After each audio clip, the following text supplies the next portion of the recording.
So hey guys, welcome back to Hasan SSC वाला। और हम लोग देखने वाले हैं आज के दिन में profit and loss of a shopkeeper. जब भी प्रॉफिट होता है या लॉस होता है तो शॉपकीपर के ज़रिए जो प्रॉफिट लॉस होता है वो हम लोग इस चैप्टर में पढ़ने वाले हैं।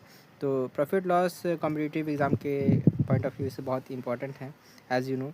तो this is the day 7 revision series for 30th of November, and the source of information is taken from page number 149 of ACE SSC Arithmetic ebook Adda 24/7. So पहला पॉइंट है एसपी के बारे में जानना है। सेलिंग प्राइस क्या होता है, कॉस्ट प्राइस क्या होता है। ये बेसिक आपको पता है। सेलिंग प्राइस जो किस दाम पे सेलर बेच रहा है और कॉस्ट प्राइस किस दाम पे होलसेलर से ख़रीद रहा है। तो इसमें प्रॉफिट होता है selling price minus cost price. Profit में सेलिंग प्राइस आगे रहता है। Selling price as usual selling price ज़्यादा, अगर प्रॉफिट है तो ज़्यादा वाला आगे रहेगा और लॉस में कम वाला पीछे रहेगा कॉस्ट प्राइस। फिर डिस्काउंट निकालते हैं MP minus selling price. Discount का एक अलग से फार्मूला बना हुआ है। प्रॉफिट या फिर लॉस परसेंट कैसे निकालते हैं हम लोग? 100 इंटू प्रॉफिट या लॉस, जो भी प्रॉफिट या लॉस हुआ है डिवाइडेड बाय उसका सीपी, उसको किस सीपी से कंपेयर कर रहे हैं, बड़ा वाला सीपी या छोटा वाला सीपी। अगर चेंज किया गया सीपी को, एक सीपी को, तो नेक्स्ट वाला सीपी से उसका उसका रिलेटिव टर्म से, उसके जो कंपेरेबल टर्म है उसका सीपी से रेशियो लेते हैं, उसके बाद फिर 100 से मल्टीप्लाई करते हैं तो प्रॉफिट लॉस का परसेंटेज निकल जाता है। सिंपल। सेलिंग प्राइस कैसे निकालते हैं? कॉस्ट प्राइस इंटू सेलिंग का percentage divided by 100। Selling percentage क्या होगा? जो ओरिजिनल मतलब पूरा फुल 100 प्लस जो प्रॉफिट या लॉस होगा लॉस परसेंट, मतलब total sale percent divided by 100। ये हो जाएगा आपका सेलिंग प्राइस। और यही सेलिंग प्राइस एक और फॉर्मूला होता है अगर मार्केट प्राइस दिया हुआ, डिस्काउंट दिया हुआ, तो market price plus sale percent हो जाएगा 100 प्लस माइनस उसमें कितना डिस्काउंट दिया गया, डिस्काउंट होगा, discount plus minus discount percent divided by 100। तो ये हो जाएगा आपका सेलिंग प्राइस। इसे मार्केट प्राइस और सेल परसेंटेज को मल्टीप्लाई किया गया है, जहाँ पे 100 से रेशो लिया है।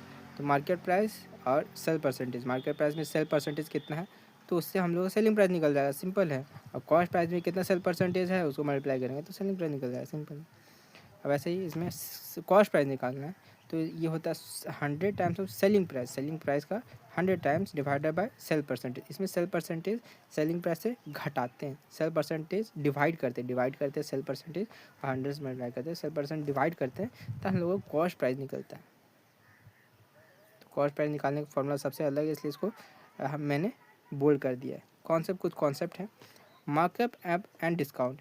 कुछ सेल्समैन जो है कुछ, हाँ भाई, सेल्समैन जो है, जो शॉपकीपर कुछ होते हैं, जो शॉपकीपर होता है वो क्या करते हैं, डिस्काउंट जो लॉस और प्रॉफिट, लॉस को रिकवर करने के लिए, लॉस ना होने के लिए वो क्या करते हैं, पहले से ही जो कॉस्ट प्राइस है उसमें कुछ बढ़ा देते हैं, उसके बाद फिर उसमें डिस्काउंट देते हैं। तो सब मार्क प्राइस रखते हैं, उसमें से डिस्काउंट देते हैं तो ताकि उनका लॉस ना हो। मार्क प्राइस रखते हैं वो थोड़ा कॉस्ट प्राइस से थोड़ा ज़्यादा रहता है मार्क प्राइस, तो उसमें डिस्काउंट देते हैं ताकि उसका लॉस ना हो।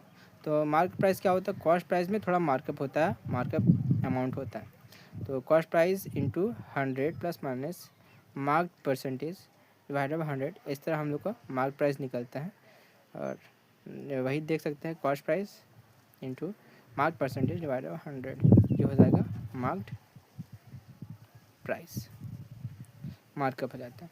एक डिसऑनेस्ट डीलर वाला सवाल आता है। डिसऑनेस्ट डीलर में क्या होता है, जो डीलर होता है वो फॉल्स वेट यूज़ करता है। फॉल्स वेट जो है लेस वैल्यू का रहता है ताकि वो कुछ क्वांटिटी उसे चीट कर सके, उसका वज़न थोड़ा कम हो सके ताकि बाकी का जो बचा हुआ वज़न उस वो बचा सके और उसका प्रॉफिट ले सके। और तो चीट प्लस फॉल्स वेट, जो चीट वैल्यू होता है प्लस जो फॉल्स वेट जो इस्तेमाल करता है वो ट्रू वेट के बराबर होता है। मतलब ट्रू वेट ना इस्तेमाल करके वो फॉल्स वेट का इस्तेमाल करते हैं।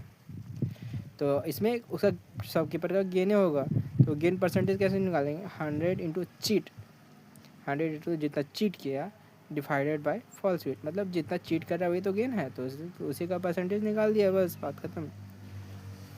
आर्टिकल ए और बी, कभी कभी हम लोग दो आर्टिकल को सेल करने का बात होता है शॉपकीपर का।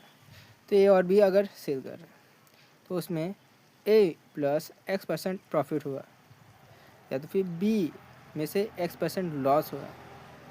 मतलब ए आर्टिकल में कुछ प्रॉफिट हुआ और दूसरा आर्टिकल में लॉस हुआ, उतने ही अमाउंट का, उतने ही परसेंटेज का, और सेलिंग प्राइस फिर भी सेम है।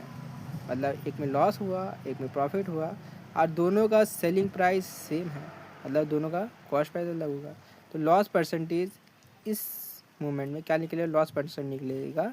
जो प्रॉफिट या लॉस हुआ है एक्स अमाउंट का, तो उसका X% वो डिवाइडेड बाय 100 का स्क्वायर कर देंगे।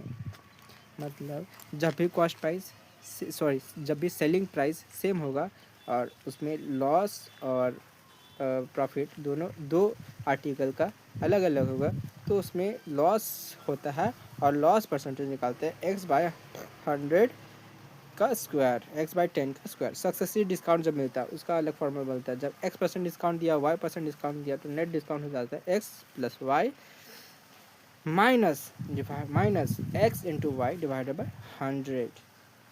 ये होता है successive discount. So this is the end of today's profit loss of shopkeeper video, and meet you in the next video. Thank you.